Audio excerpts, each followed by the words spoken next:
Good day, everyone, and welcome to Home at the Hollow. My name is Glennis, and welcome to my very humble kitchen. I want to thank y'all so much for joining me today. I have been watching way too much television recently with the cooler temperatures and rain and general ickiness. I've been staying in quite a bit, and I've been watching the Great British Baking Show. Now, I don't know if y'all have seen it, but I have been watching, and I think what I like, of course, I like competition anyway, and I like seeing, what the average Brit can bake or do, although I know that they've practiced, we know that they practice, because I can tell you if they came up to me and said, make a spotted dick, I wouldn't know the first thing to do. But I've been watching, and what I really enjoy about it is that I continue to learn, different phrases, the different traditional British dishes. The recipe I'm going to be sharing with you today is a steamed pudding, and it is not a pudding at all. I watched and I said, yeah, sure, I can do that. So this is the first time I've ever made anything like this. I have, got no experience with this, and it's actually really a cake. Now, you've probably heard of sticky toffee puddings and things like that. Like I said, they're not puddings, but I made a cranberry steamed pudding. So there you go. I have not cut into it yet. I know it's going to taste good. I know it is. And all I'm going to do on Christmas is to serve this up with a little bit of either Kirsch or Grand Marnier infused whipping cream, or you probably could put a scoop of ice cream with it, and it probably would be wonderful. But there you go. Oh, yes. It is just beautiful and decadent. And it really wasn't that hard. Now, I will, if you decide that you want to try it, and I hope that you do. I always hope that you do, because I figure if I can do it, that y'all can do it, right? I will provide a link to the pan that I used, because the cooking method is not anything like I've ever done before with a cake. But the pan that I used, I ordered online, and it's like this. And, that's exactly what you see there. And it has a lid with a little handle, so cute, and a little snap here. Now, if you don't want to go to the expense of buying oh my goodness, a pan like that, I actually, and what I could have done had I, but I went through and I was, cleaning things up and doing things. And then I found this. Now, this is a little bit wider. And now this one is solid right here, and this one is not. So probably what I could have done was, I think maybe all of my batter would have fit in here. I don't know. I probably could have fit my batter in here and given this a little aluminum foil cap, and then covered it with a plate, to make sure that no water is seeping in, and kind of sealed it up. I probably could have made do, but I'm really glad that I had the lid to this, because it helps you lower it into some steaming hot water. But no matter what, I hope that you give it a try. It was really a lot of fun and not so hard. And without further ado, fresh cranberry steamed pudding. So I'm making my mixture for, I guess, either the bottom, because it's going in the pot like this, or the top. However, but this is the mixture for the bottom of the pan. I've got 3 cups of fresh cranberries, 3/4 of a cup of granulated sugar, and a healthy 1/4 of a cup of Grand Marnier or Kirsch, whatever that you have. Either one is good, and a cinnamon stick. I'm going to bring this up to a boil. I'm going to allow this to cook. Once it comes up to a boil, I'm going to turn it down to medium. Stir this every couple of minutes or so. Keep an eye on it, and you will hear, once the cranberries start to cook, you will start to hear them, a slight pop.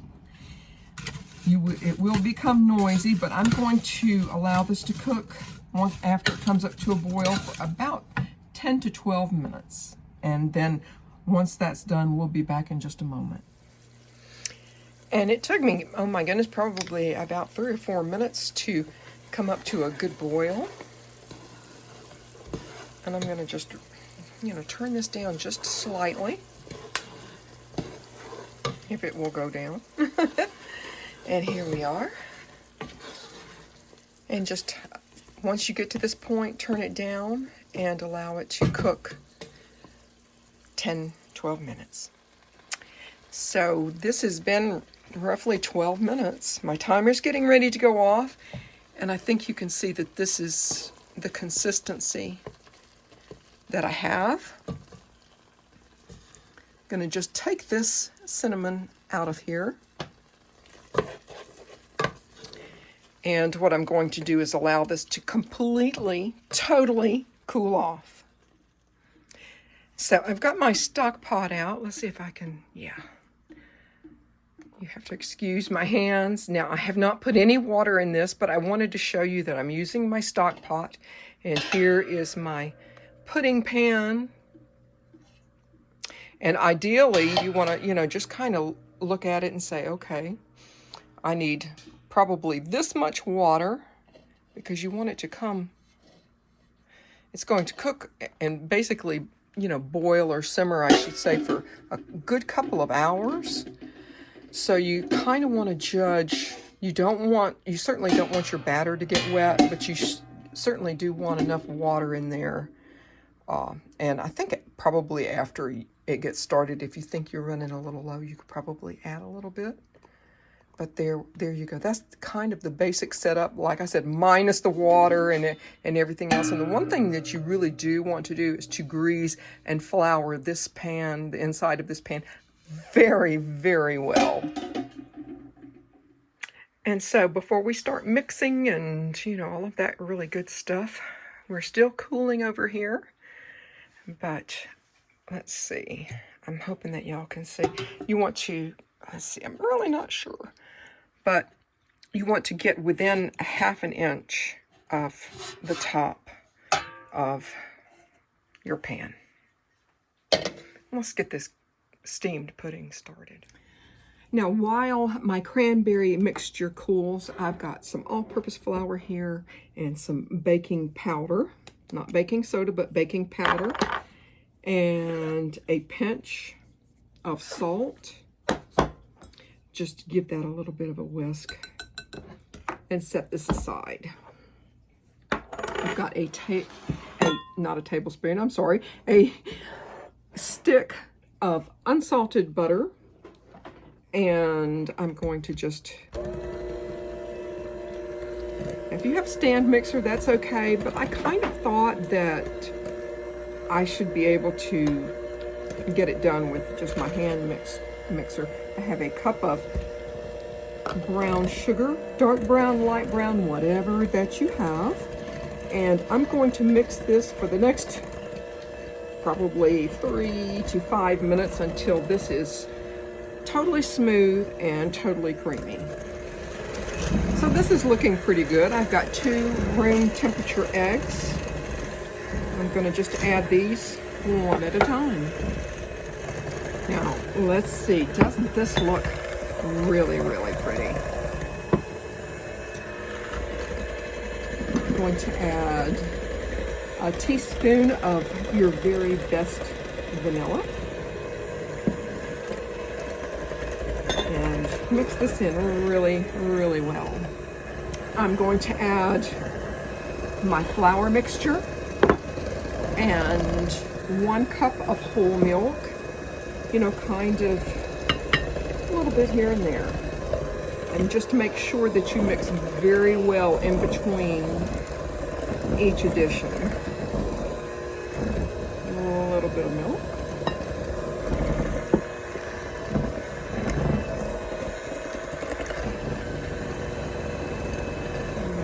Flour.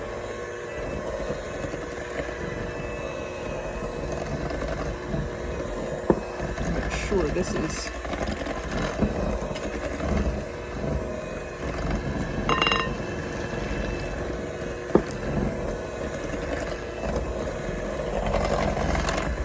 never made a sticky pudding before,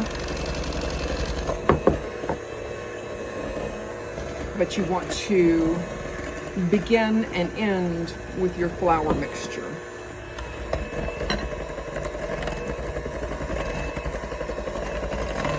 And if you have to stop in between and scrape the sides of the bowl down, it's always a good idea.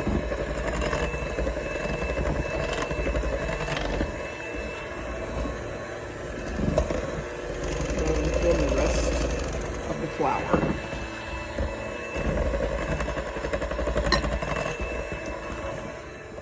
So I have scraped my bowl down, and of course there's always a few stray pieces of flour here and there. You want to add 1 cup of dried cranberries.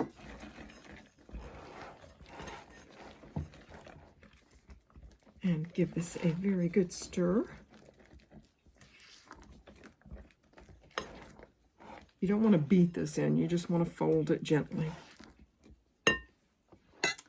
Now, I've set this aside, but what I want to actually show y'all is you want a very well-greased and well-floured mold here. But what I'm going to do, and this is totally cooled off, that's an absolute must,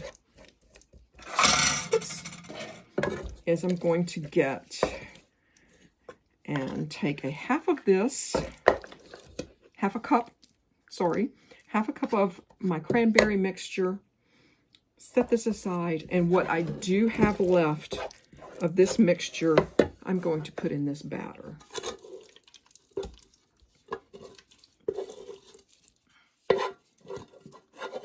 And, you know, kind of like with the dried cranberries, you want to just really gently, I think you can see, fold this in. I've already got my stock pot starting to warm up a little bit. Now, isn't that really, really pretty? This is going to make a lovely presentation.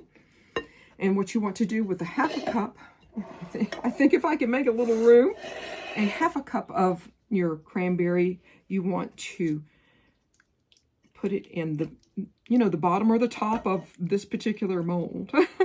I guess it's technically right now it's the bottom. It will become the top. It's going to be, oh, just beautiful. I was running around, I think it was Saturday, and I saw a car this color. Oh, and I'm like, oh. And yes, I would definitely go buy a car just to get the color. I know, isn't that nuts? But, and there we go. So I've got that ready.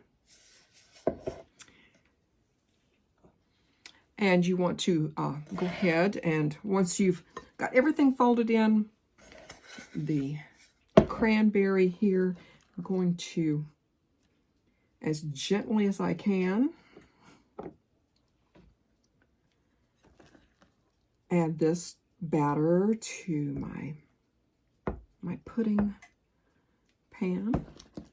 This is a new one on me, and I have never been shy about trying anything new. I mean, what's the worst that could happen, right?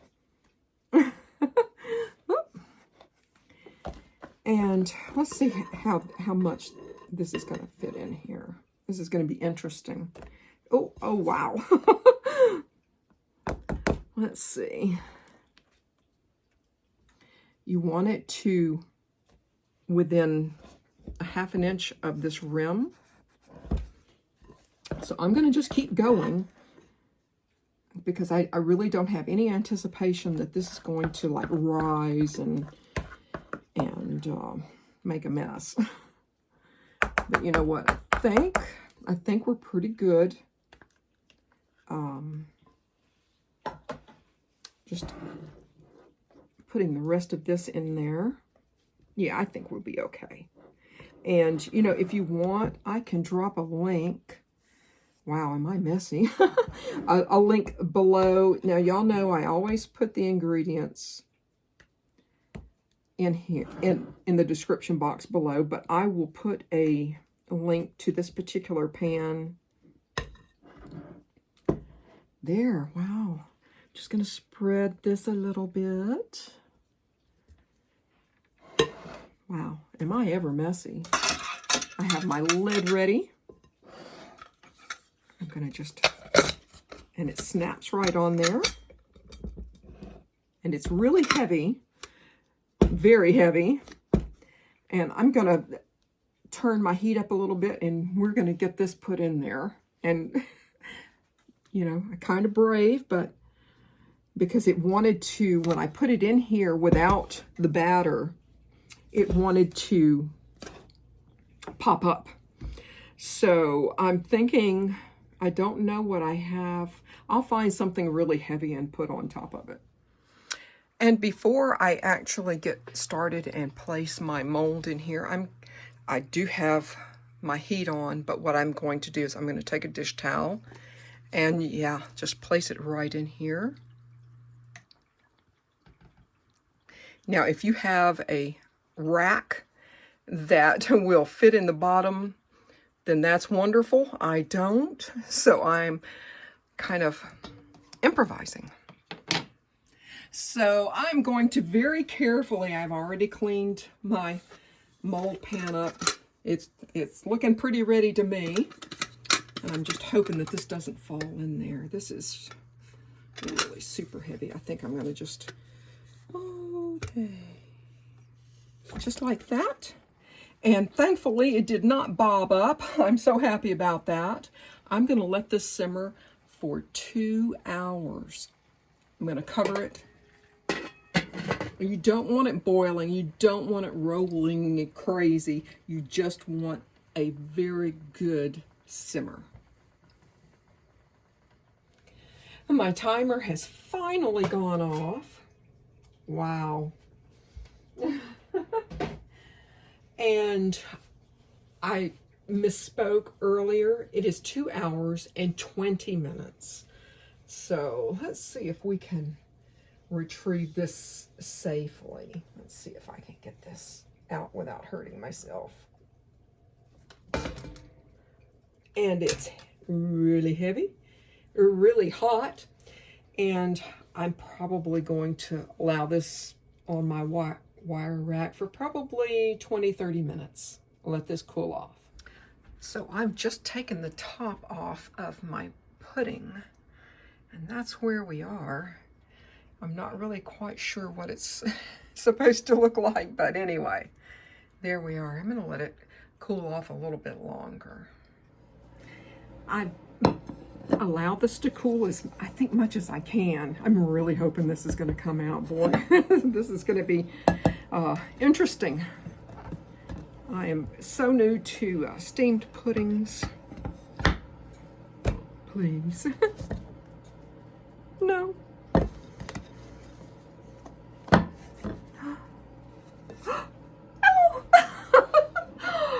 There we go.